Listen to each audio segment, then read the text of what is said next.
Hi guys, this is my initial review of the Aventon Level.2 e-bike. Okay, let's start with components. The pedals are good. They're metal. They have these little spikes that dig into your shoes so you don't slip off of them. They have a little more friction than I'd like when turning. That's probably the number one power sapping component on a bicycle, so I'd like to see that upgraded a little bit, but they're good enough. It's not something I would complain about. The brakes are excellent. They are Tektro hydraulic disc brakes, and the brake levers are a 3-finger lever, which gives you plenty of power. My one complaint, moving on to the power, speaking of which, we've got a nice quality hub motor here, 500 watts, an honest 500 watts, which means that the peak power is a lot higher. And my only complaint about that is that on level 1 pedal assist, it gives too much power. So it's you find yourself going 20 miles an hour without a lot of effort. So I'd like to see that either user adjustable or fine-tuned a little bit better. The rack, one thing you should be aware of, it's 5 inches wide. So for example, if you want a toe peak quick plate, it won't fit because that only goes up to 4 3/4 inch wide. The stock saddle was a plank. I replaced it with a Sella Anatomica X2 with the perennial cutout, and I got a Suntour NCX shock seat post. That makes a huge difference in the ride quality because you have tires that actually are rolling pretty efficiently, running at between 40 and 60 PSI, so they don't absorb the shocks like the fat tires would. But that's fine. I'll take that efficiency upgrade any day. Back to the motor for a second. It comes in the level 2 mode, so it'll only assist up to 20 miles an hour or throttle up to 20 miles an hour. But you can unlock it easily enough in the menu, and then it'll assist up to about 27 miles an hour. And then throttle still is 20 miles an hour. One thing I think that they should have included was at least a bell. If not a horn built in, then at least a bell. One more trip back to the power thing. So that torque assist, it's torque sensing, but it's a hub drive motor. It's not a mid-drive arrangement.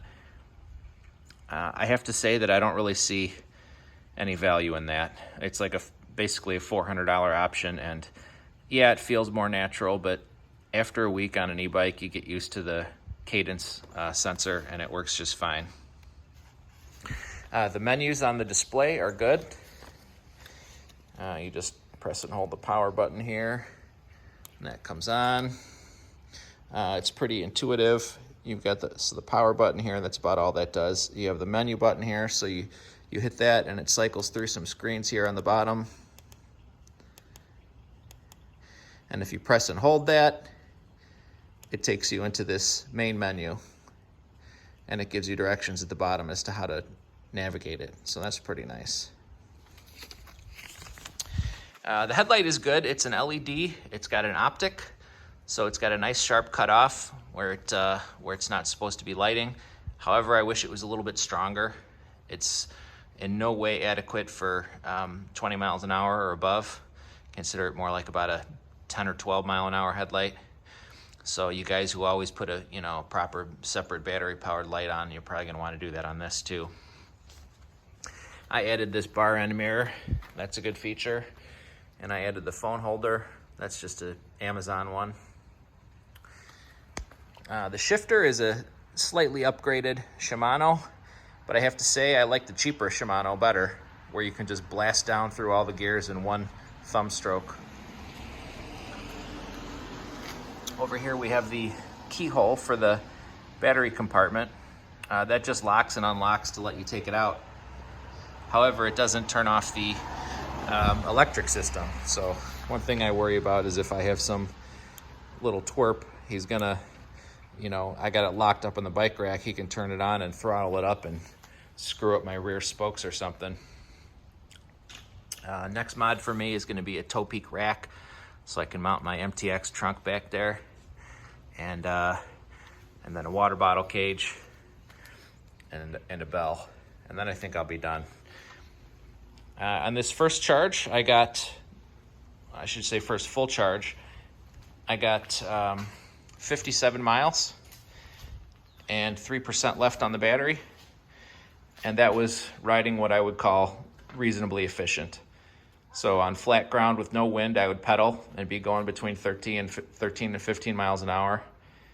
Downhill, I would pedal, no power on either of those. And then uphill or against wind, I would turn on PAS1 so that I could keep going at least, 13 miles an hour.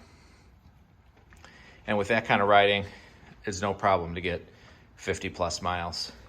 If you want to go 20 miles an hour all the time, or you want to leave it on PAS1, you're going to find you probably get about half that. But for my next charge, I'm going to leave it on PAS1 most of the time and see how far I get. Check the video description below in case I forgot anything. I'll type it in there. And if you have any questions, let me know, and I'll be happy to answer them. And then I'll be gathering data for my final review. Maybe do an update at 100 miles if there's any demand. All right, see you next time.